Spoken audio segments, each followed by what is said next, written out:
For years after the global financial crisis, the world was told a comforting story that the danger had been identified, that the excesses had been purged, that the system had learned its lesson. Banks were recapitalized, regulations were rewritten, stress tests were introduced, politicians stood at podiums and promised that something like 2008 would never happen again. And for a while, it felt believable. Markets stabilized, stock prices climbed, volatility faded into the background. A new generation of investors entered a world that appeared calmer, smarter, safer. But beneath that calm surface, something else was happening. Risk didn't disappear. It migrated. It slipped out of the places regulators were watching and quietly reassembled itself in places they weren't. And that migration may have made the financial system more fragile than ever before. To understand why, we need to talk about how financial systems actually behave after a crisis, not in theory, but in reality. Because history shows us a pattern that repeats again and again. After every major collapse, society responds with fear. That fear creates rules. Those rules constrain behavior, and constrained behavior searches for new paths. Capital is patient. Risk is adaptive. When you close one door, it doesn't give up. It finds another. After 2008, traditional banks became the villains of the story. They were blamed, often correctly, for reckless leverage, opaque derivatives, and systemic arrogance. So regulators went where the light was brightest. They tightened capital requirements, they limited proprietary trading, they forced banks to hold more reserves and take fewer risks on their own balance sheets. On paper, this made banks safer. But safety in one part of the system does not eliminate danger, it redistributes it. As banks pulled back, demand didn't disappear. Corporations still needed funding. Governments still needed buyers for debt. Investors still wanted yield. And where there is demand, supply always emerges. That supply came from a rapidly growing, loosely regulated ecosystem now known as the shadow financial system. Not a single institution, not a single market, but a web of private credit funds, hedge funds, non-bank lenders, structured vehicles, and intermediaries operating largely outside the traditional banking framework. They didn't take deposits, they didn't call themselves banks, and because of that, they avoided many of the rules banks were forced to follow.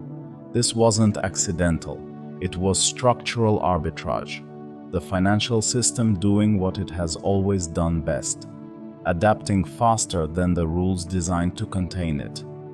Private credit exploded. Companies that once relied on bank loans turned to private lenders willing to move faster, demand fewer disclosures, and structure more complex deals. These lenders promised investors something banks could no longer easily deliver: yield without volatility. Floating rate loans, complex covenants, illiquid assets packaged as stable income. For years it worked. Returns were smooth, defaults were low, money poured in, pension funds, insurance companies, endowments, institutions responsible for long-term stability quietly became dependent on structures they barely understood. At the same time, markets were flooded with liquidity. Central banks, terrified of another collapse, kept interest rates historically low for more than a decade. Cheap money changed behavior.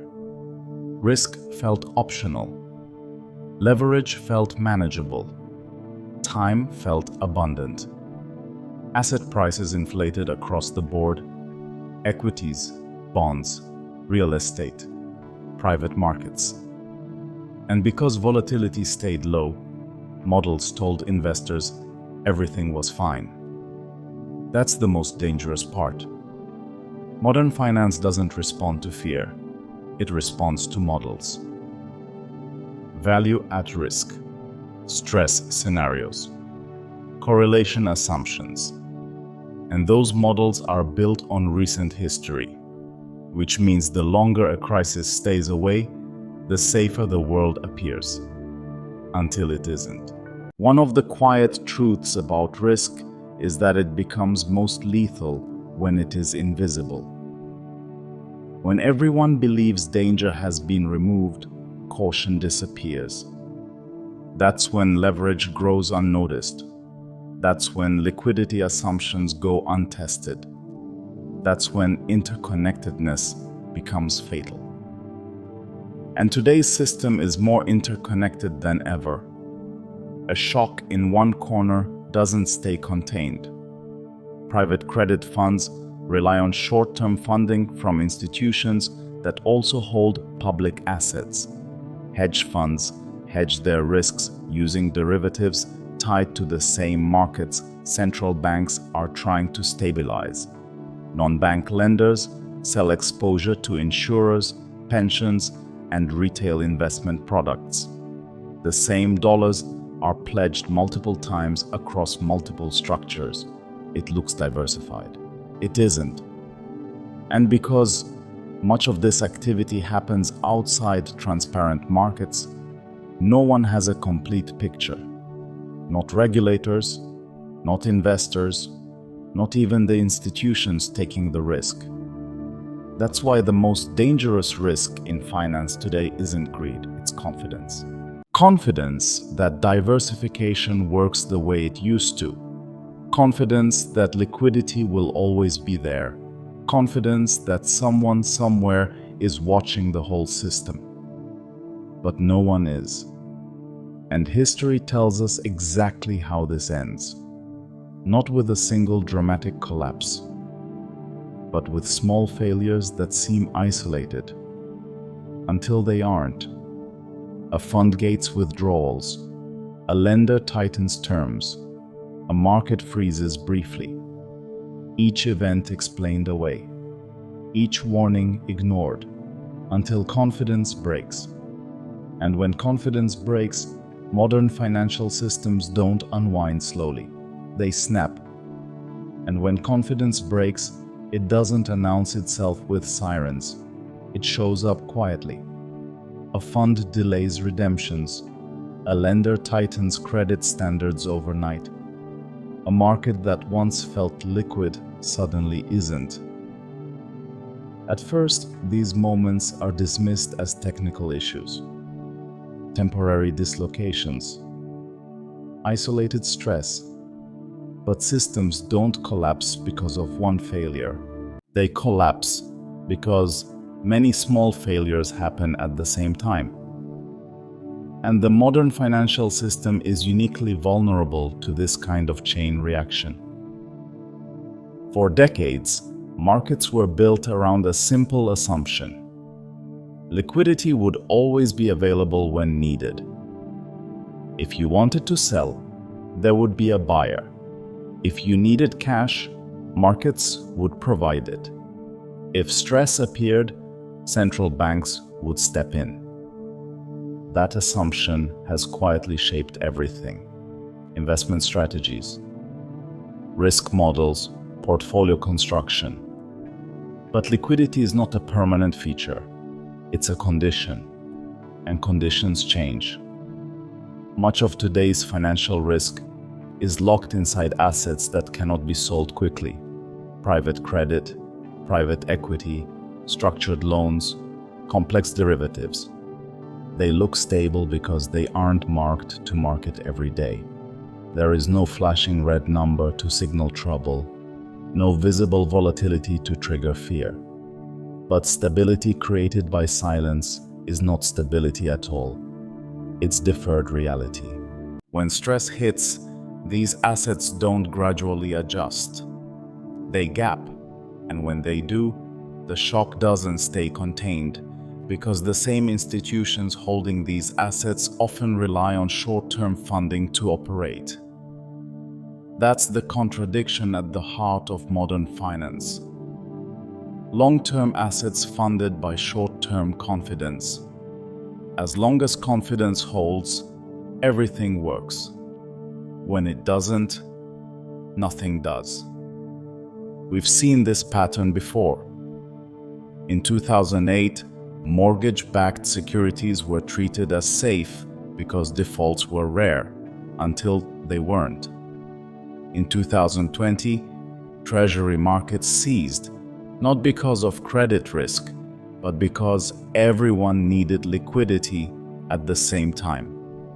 Each crisis looked different on the surface, but underneath, the mechanism was the same: crowded positions, hidden leverage, overconfidence, instability. Today, those ingredients are present again, just arranged differently. Leverage no longer sits primarily on bank balance sheets. It lives in derivatives, in total return swaps, in private funds borrowing against assets that haven't been priced under stress. And because this leverage is dispersed across institutions and jurisdictions, no single regulator sees the full picture. Everyone sees their piece. No one sees the whole. This is why the next crisis is unlikely to come from a place people are watching closely. It won't begin with a major bank collapse or a headline-grabbing default.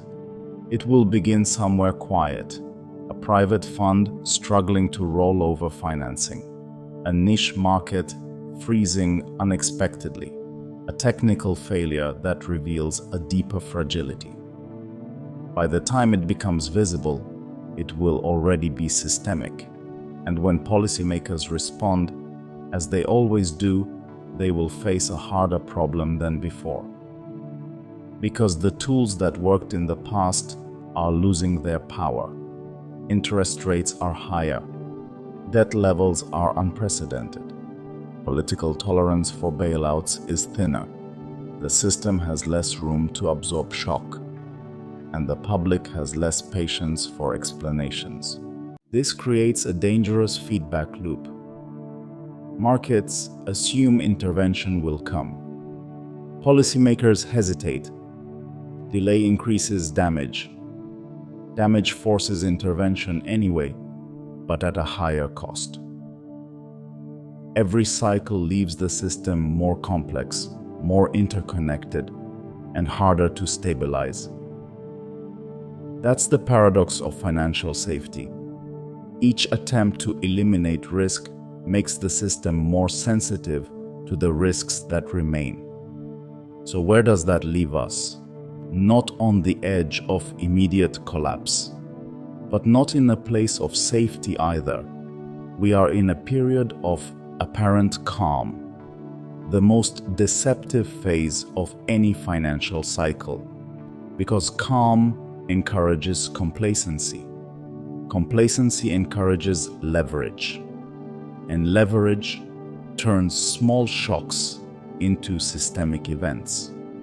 The most dangerous risk in finance today is not something you can point to on a chart. It's the belief that the system has already been tested and passed. It hasn't.